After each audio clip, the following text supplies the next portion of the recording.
Alors, je vous fais plus ou moins le récap là, parce que je connais pas trop la lumière, donc là vous voyez mieux ma gueule.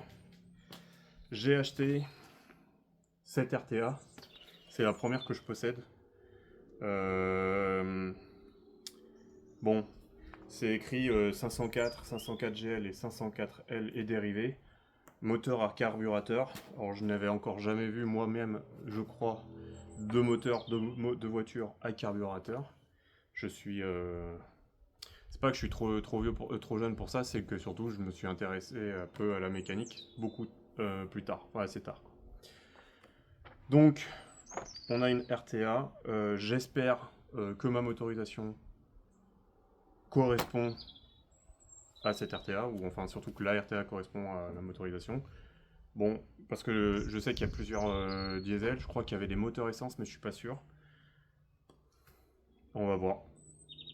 Après là c'est assez complexe, parce que, enfin complet, parce que par exemple je vois là notamment transmission automatique. Je sais pas ce que c'est, est-ce que ça veut dire qu'il y avait déjà des passages des boîtes automatiques en 80, je sais pas combien, je sais pas. Ou est-ce que ça veut dire autre chose? Je ne sais pas. Et il y a quand même un chapitre, particularité des modèles depuis 1969. Moi le mien, Vincent, il est né en 83. Bref. Là, fiche d'entretien, on va regarder. Donc levage remorque, s'en fout. Charge remorquable, on verra. Capacité de remorquage 1 tonne 100. Vitesse maximum de remorquage 80 km/h. Ah oui, il y avait des 504 automatiques. Ah oui. Putain, il y avait des 504 automatiques. Bah bravo. Hein. Ça te fait coûter une fouille, mais peut-être même deux d'ailleurs. Alors le moteur, bon pour l'ouvrir on s'en fout, ça on sait faire. Oh my god. Vidange du carter moteur, périodicité des vidanges. Après le rodage, la vidange du carter moteur doit être effectuée tous les 5000 km en utilisation normale. Sinon c'est plus souvent. Je sais pas quand ça a été fait la dernière fois, je vais voir si j'ai un peu des fiches d'entretien, mais je suis pas sûr. Hein. Alors là je vais regarder ce qui m'intéressait, qui était quelle est l'huile qu'on utilise. Parce que moi je crois que j'ai de l'huile moteur, mais pour un diesel de 2013, pas un truc qui est de 30 ans plus jeune quoi. Bon alors forcément, bah, ils me mettent des refs, mais je pense que c'est des refs qui n'existent plus. Déjà, ils me conseillent contenance du carter 4 litres, Esso. Il me semble que Esso c'était une marque comme Elf. Esso. Et ça fait une éternité que j'en ai pas vu. Je ne sais même pas si ça existe encore. 4 litres. C'est du 20W30 ou 40, ou une huile multigrade 20W40. Bah déjà j'ai pas ce qu'il... Alors après, est-ce que c'est parce qu'ils faisaient pas de 10? Pour ceux qui savent pas, le premier chiffre, dans 10W40 par exemple, ou 20W40 ou 20W30, le chiffre avant le W veut dire winter. Enfin, c'est la lettre de winter, qui veut dire hiver en anglais, et donc le premier chiffre, ça veut dire que c'est... plus le chiffre est bas, plus en gros l'huile va résister au froid, donc ne va pas figer, va rester fluide. Donc plus le chiffre est bas, plus vous pouvez descendre. Et je crois que de mémoire, un indice 10, c'est jusqu'à moins 25 degrés Celsius, un truc comme ça. Donc le chiffre après, c'est l'indice de fluidité du moteur quand il est chaud. Aux alentours, a priori, de 100 degrés, je crois. Je suis pas sûr, mais bon, en tout cas, quand le moteur est en fonctionnement, à température normale, eh bien, voilà, pas pareil, 40, ça vous donne l'indice de viscosité du truc. Et donc là, on a une 20 W40. Donc bah, il va falloir que je trouve ça maintenant. Ou alors que je trouve des... Parce que j'ai l'impression...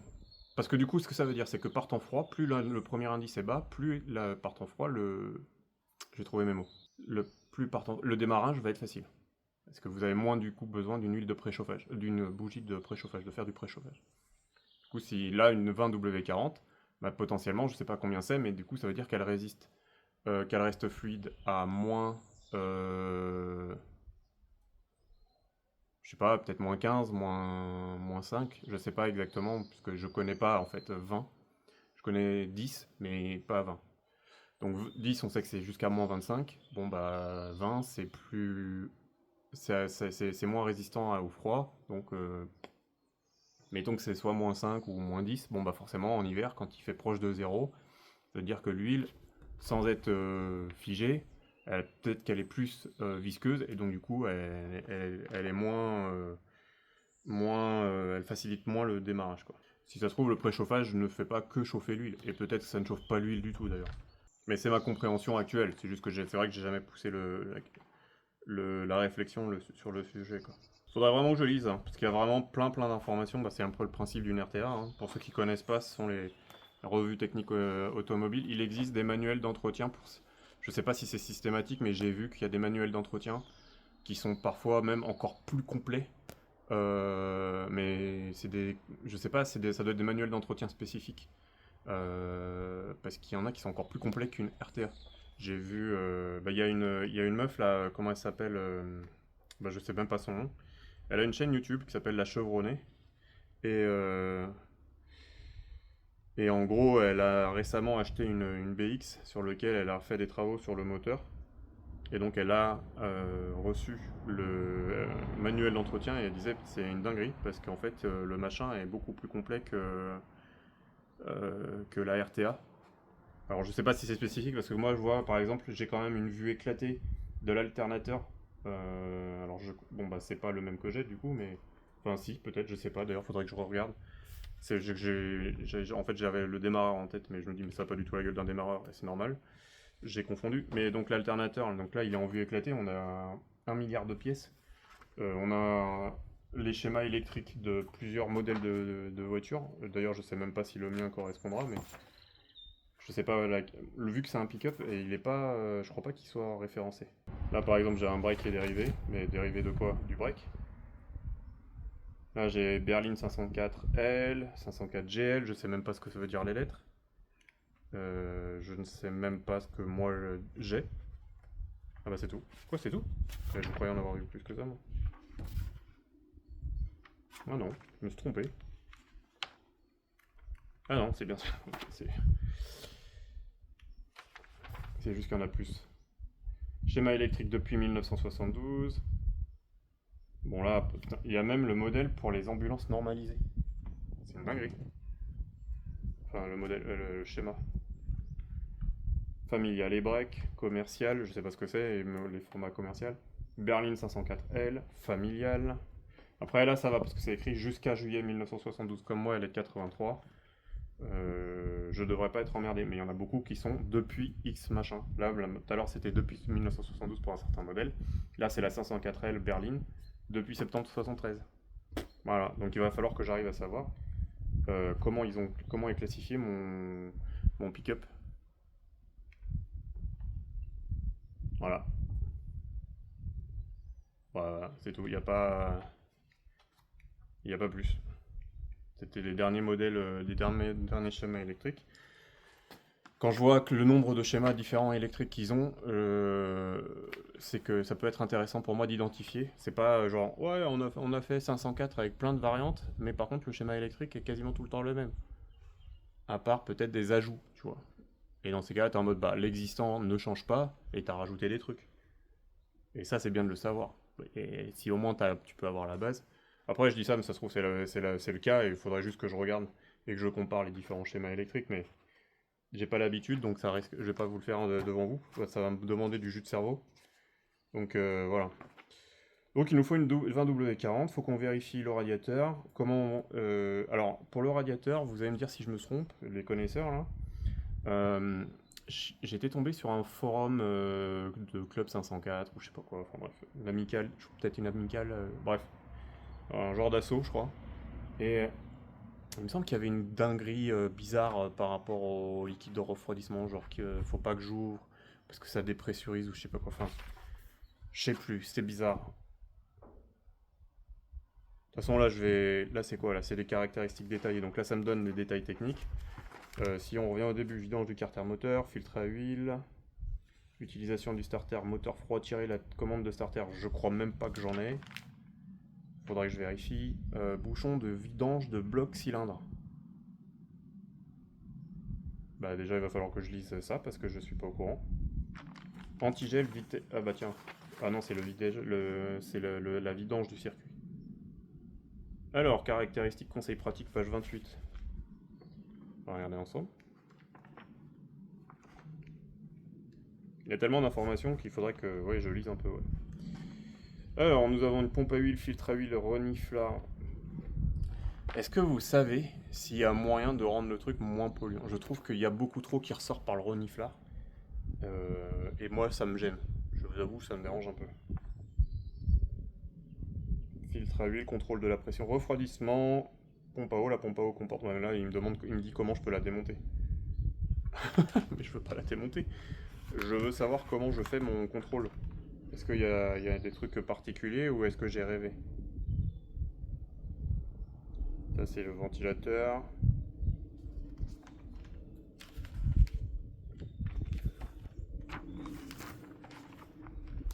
Antigel, circulation de l'eau, alimentation. Bah non. Alors c'est bien là pour le coup, mais ça va un peu loin par rapport à ce que j'ai besoin dans l'immédiat. Je veux de la base.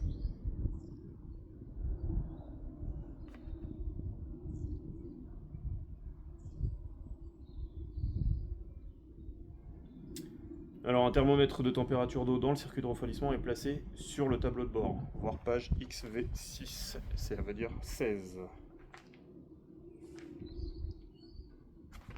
C'est marrant, je crois pas avoir vu la température moi. Thermomètre 8. Mais j'ai vu ça moi.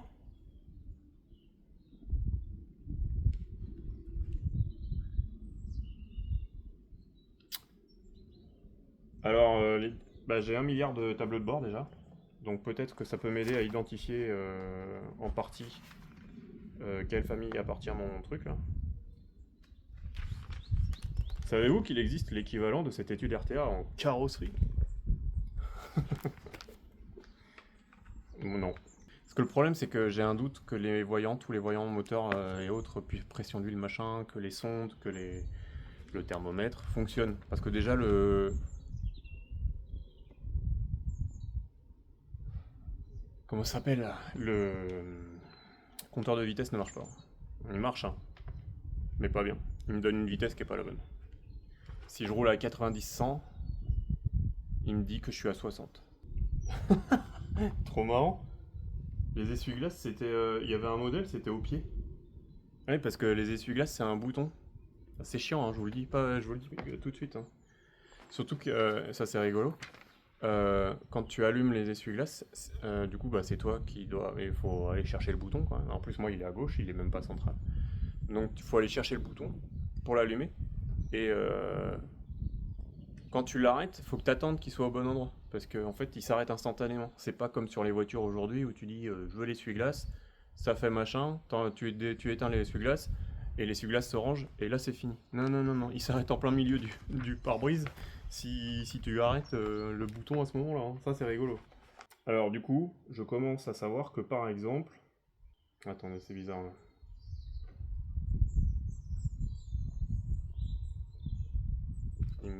On dirait il met une pédale, il me dit 30, c'est essuie-glace, lave-glace. Ça n'a aucun sens. Puisque en 1, j'ai la commande d'essuie-glace qui est ici, c'est un bouton. Pourquoi j'ai... Quoi?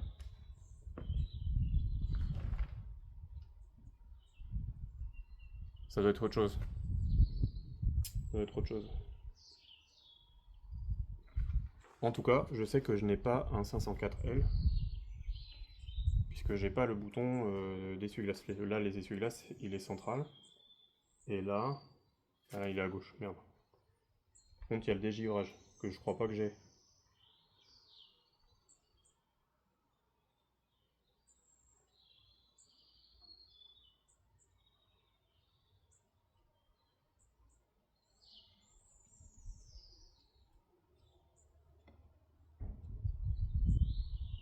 Je vais aller faire le point moi-même tout seul et puis je vais vous dire après hein, ce qu'il en est parce que là il se passe autre chose. Bon bah j'ai pas fumé hein. Ça, ça, ça, ou ça correspond pas à ça. Voilà, et donc j'ai pas rêvé, je n'ai pas la température. D'ailleurs, je me demande même si j'ai un voyant pour la température tout court. Alors probablement, mais genre, alors ça c'est frein à main. Ça, je sais pas si c'en est un vrai, mais je crois pas l'avoir déjà vu allumer. J'ai pas la, si j'ai la clé, sûrement on peut regarder. Ça, c'est le préchauffage. Ça, bah je sais pas.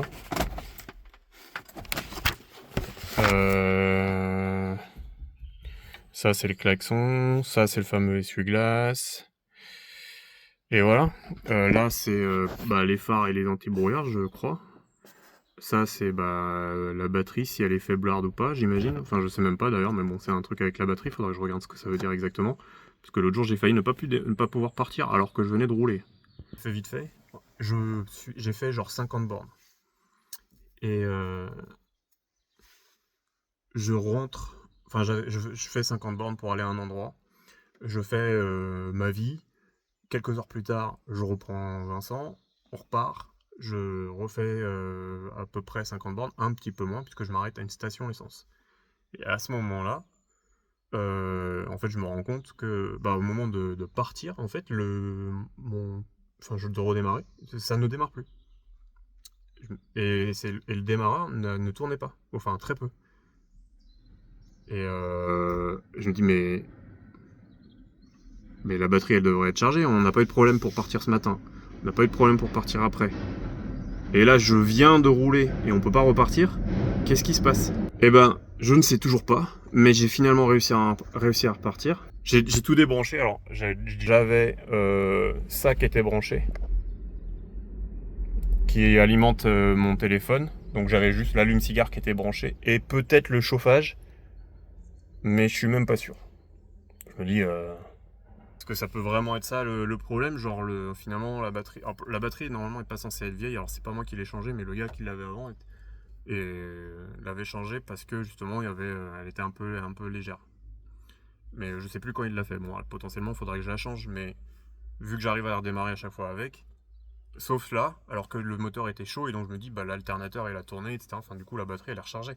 Ça m'arrive parfois, vous voyez, de pas utiliser Vincent pendant un moment, et donc du coup, je le démarre, je le laisse tourner un peu pour m'assurer que la batterie elle reste un peu bien, tu vois. Donc là, je comprenais pas pourquoi, et je ne comprends toujours pas, donc si jamais il y a des gens qui savent m'expliquer ce qui a pu se passer, ça m'intéresse parce que du coup, il faut que je sois en mesure de comprendre et d'agir en conséquence. Et peut-être même de prévenir la situation si elle doit se reproduire. Donc j'ai pas fait grand-chose. Alors, c'est là aussi où j'ai un doute sur les sondes. C'est que j'ai l'impression, mais peut-être que c'est une impression, que quand j'ai fait ces trajets-là, le moteur il chauffait. J'avais l'impression de sentir du chaud. Après, quand j'ai ouvert le moteur, enfin le capot, j'ai rien vu, il n'y a rien qui fume, j'ai rien vu d'anormal, voilà. On va quand même vérifier ensemble le liquide de refroidissement, mais je crois qu'il est bon déjà. Et voilà. Donc je suis un peu, je comprends pas. Donc soit il y a effectivement trop de chaud, et du coup le moteur il redémarrait pas, mais en même temps ça avait l'air d'être le démarreur qui tournait pas, et pas le moteur qui arrivait pas à démarrer. Donc déjà ça, pour moi ça enlève la piste de c'est une sécurité qui empêchait le moteur de démarrer. Mais peut-être que en fait la sécurité elle était sur le démarreur, ça j'en sais rien. Mais en attendant, moi j'avais pas de voyant. Donc soit j'ai pas de voyant parce que ça marche pas, soit j'ai pas de voyant parce que c'était pas le problème. Donc il va falloir ce tableau de bord là ne correspond pas à ce que je trouve dans la documentation. Donc il va falloir que je regarde si c'est parce que j'ai pas la bonne. Donc là on a l'huile, là les batteries. Alors je sais pas du coup ce que ça veut dire, à quel moment le voyant de la batterie est censé s'allumer. Parce que pour moi, du coup, le cas que je viens de vous décrire, normalement, ce voyant, il s'allume. Genre, on a un problème, on ne démarre pas, parce qu'on n'a pas de jus. Alors que là, si je vous le fais en live, je l'ai pas démarré aujourd'hui. Est-ce que je l'ai démarré hier? Oui, parce que non, c'était jeudi. Donc ça fait 2 jours. Voir, là, on est mort. Hop. Là, il nous dit oui, l'huile. On voit le préchauffage. Alors normalement, lui, je crois que le niveau d'huile part quand on démarre.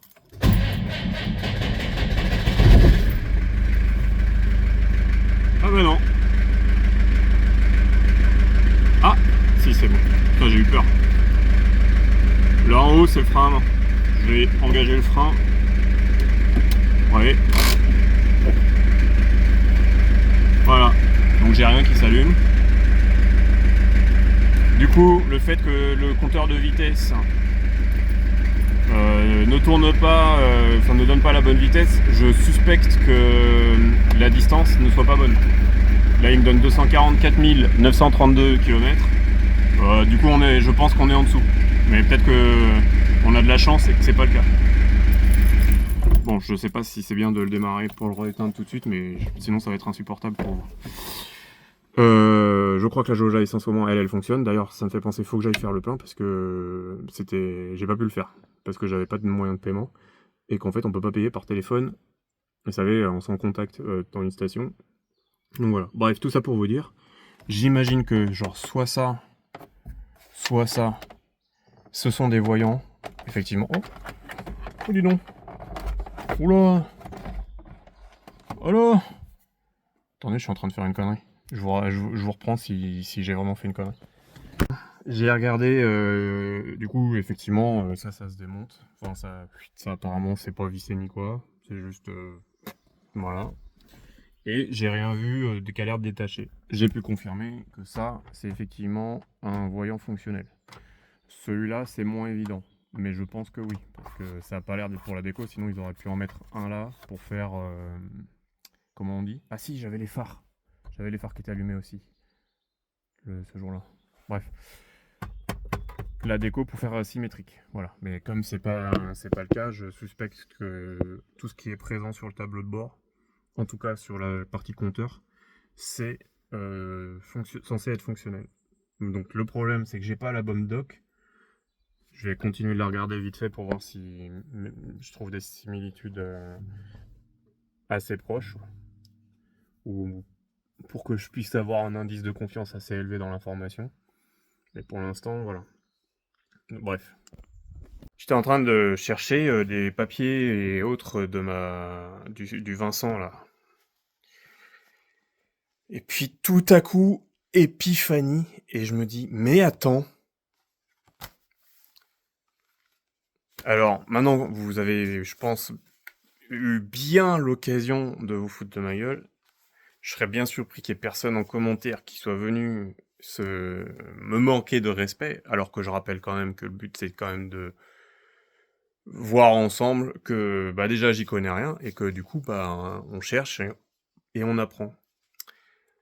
Et ça n'a rien, on s'en fout, ça c'est quoi? C'est le truc contrôle technique. On s'en fout. C'est juste que c'est dedans que sont la carte grise et le dernier contrôle technique. Mais j'ai aucune facture, je crois. Donc, ce qui me fait penser, je ne dois pas... Enfin, que je n'ai absolument aucune idée de comment... quand est-ce que l'huile a été changée pour la dernière fois, les freins... trucs comme ça. Je sais pas si les freins, on doit le changer. Je pense que oui, j'imagine qu'il y a un kilométrage, des conneries comme ça, bref. Pas les freins, je veux dire le liquide. Donc tout ça. Et donc moi je me dis un truc. Mais évidemment que j'ai pas la bonne revue technique. Bon, normalement il y en a parmi vous qui savent, qui ont compris où je me suis planté. Est-ce que vous l'avez tous? Si tu as en commentaire la preuve, mais alors éclatante, que je me suis planté, écris en commentaire. Là t'as eu bien le temps de le faire. Pour ceux qui n'ont pas compris, je vous ai dit, c'est un diesel, d'accord? Un diesel de 83.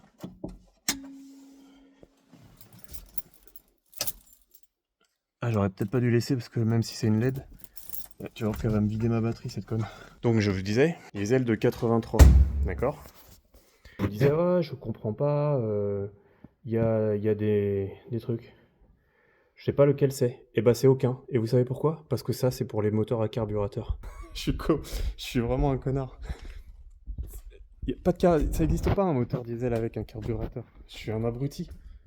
Donc la RTA elle est pas bonne. Ils en ont publié une après celle-ci. Celle-là je crois que c'est genre... je sais pas, bref, il y a quelques mois de différence il me semble dans les dates d'édition. Et donc il y a une RTA pour les moteurs diesel.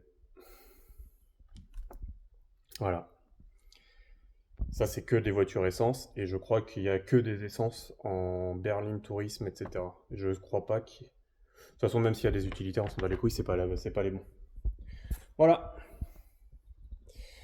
Donc, il faut que je trouve un moyen de me procurer la RTA de 311.5, qui est celle dédiée au moteur diesel. Donc, je suis niqué. Voilà.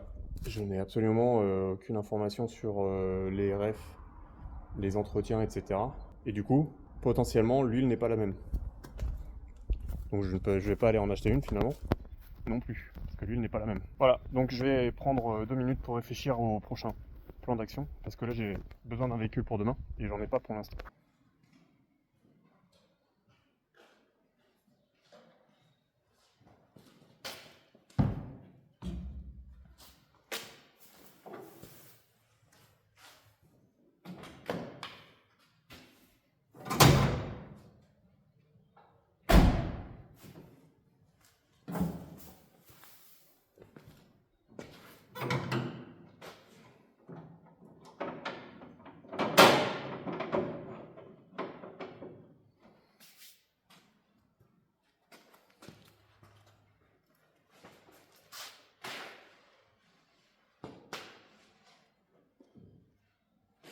Alors si vous avez de la chance, ou pas d'ailleurs, surveillez ici un petit peu.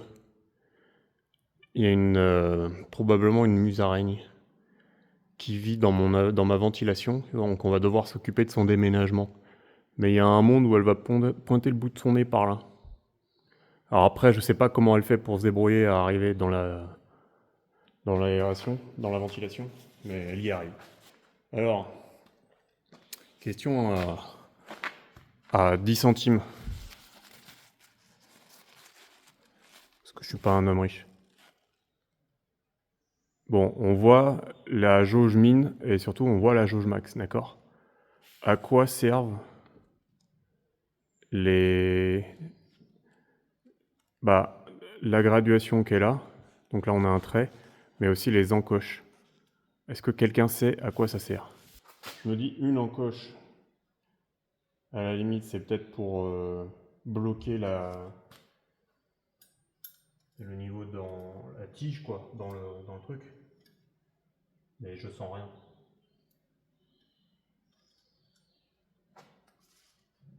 Oula, on est vachement au-dessus là, non? C'est quoi ces conneries?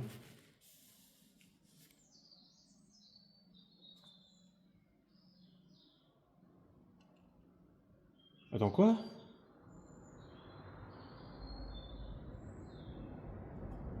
Est-ce que... Quoi? Mais je comprends... Putain. Bon, attendez, on va faire ça ensemble parce que là, il y a un truc qui se passe et je comprends rien. Bon, d'abord, j'ai cru que le max devait être là. Parce que c'est écrit max et il y a un trait là. Et alors qu'à la base, moi, je me disais, bah non, c'est entre ce niveau-là et le niveau qui est là, minimum, tu vois. Ah, ou alors, attends, c'est un I comme dans maxi? Mais je comprends rien parce que... Est-ce que vous voyez? Vous voyez à gauche, en vrai, il y a 2 traits là. Ça se voit moyen parce que j'arrive pas à corriger le flou, mais je pense que vous pouvez voir. En fait, c'est 2 traits à gauche. Donc en fait, est-ce que max, en fait, enfin, ou maxi, c'est en fait l'inverse de ce que je veux, c'est-à-dire que c'est là, je dois pas aller en bas de là. Alors ça, c'est sûr, mais est-ce que du coup... Parce que pour moi, max, c'est genre le niveau maximum d'huile que je peux mettre. Bon, a priori, ça doit être 7. Maintenant, on doit avoir notre réponse. Bah ça, pour le coup, c'est pas très intuitif. Je trouve même que c'est contre-intuitif. Il y a un niveau minimum ou bas et un niveau maximum ou haut. Bref, donc du coup, on est très bien, très noir. Je sais pas si c'est normal. Je trouve, je vous montre. Très noir. Bon, je peux pas vous dire. Là, de toute façon, je vais pas pouvoir faire de vidange parce que j'ai pas ce qu'il faut. Mais je suis content déjà de savoir qu'en termes d'huile, on est bon. Au niveau de l'huile, je verrai, on a des fuites un peu partout, je trouve. J'ai l'air d'avoir des projections. Je ne sais pas à quoi elles sont dues. Mais voilà. Alors par contre, j'aimerais savoir comment on contrôle le niveau, parce que là, bah, il n'y a pas de jauge. Il n'y a rien qui me dit bah, ça s'arrête là ou ça commence là. Comme j'ai pas la RTA, j'ai pas le manuel d'entretien, j'ai rien. Bah, je sais pas lire ce réservoir.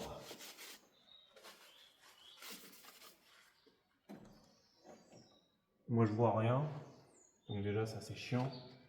Est-ce que je vois du liquide? Oui, je vois du liquide de refroidissement. Bon, bah, c'est chouette. A priori tout va bien.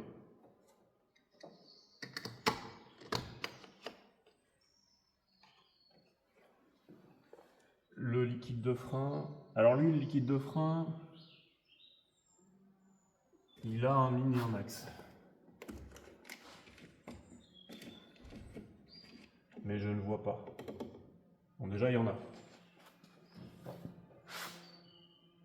Mais il a l'air en dessous de la... Ouais. Il a même l'air très en dessous, je trouve. Attends, est-ce que je peux le voir? Oh oui, il est très en dessous. Bon, il va falloir que je trouve... Qu'est-ce qu'on met comme liquide de frein?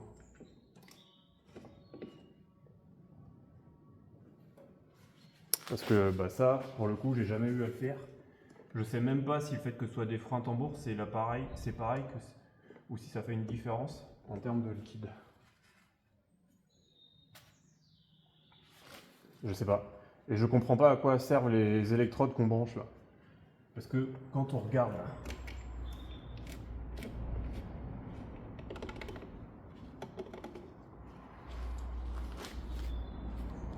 ah, il y a un trou, elles sont peut-être branchées à un truc dedans. Et du coup, peut-être que ça... Peut-être que quand il y a vraiment plus de liquide, ça commence à dire wow, wow, wow. Oh, on peut tester ça. Oh, on va enlever le bouchon. Ah bah non, on a juste à débrancher comme on a fait là. Je reviens, je vous dis.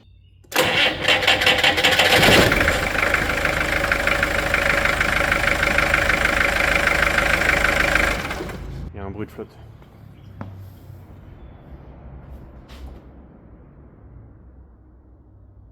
Enfin, il y avait un bruit de liquide, mais je sais pas ce que c'est. Ça, débranché, aucune différence. Donc, probablement une sonde qui ne marche pas. Et du coup, bah, chiant. Parce qu'en fait, on a peut-être vraiment un problème. J'y suis parce que je sais qu'il y a des pièces pour lesquelles le liquide de frein est très corrosif. D'ailleurs, il ne faudra pas que j'oublie de bien me laver les mains. Parce qu'il y a sûrement un monde où c'est très corrosif aussi, évidemment, pour la peau. Bon. Et bah, il va falloir que je me trouve donc une RTA pour ce moteur, pour cette voiture. Comme ça, je pourrais enfin checker quel est le type d'huile qui est recommandé. A priori, je peux quand même mettre une 10W40. Mais si j'ai bien compris, il y a des huiles qui sont quand même conçues pour des moteurs plus anciens.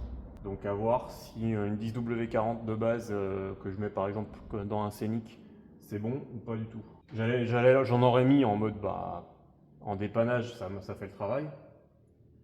Mais c'est peut-être pas judicieux, je ne sais pas.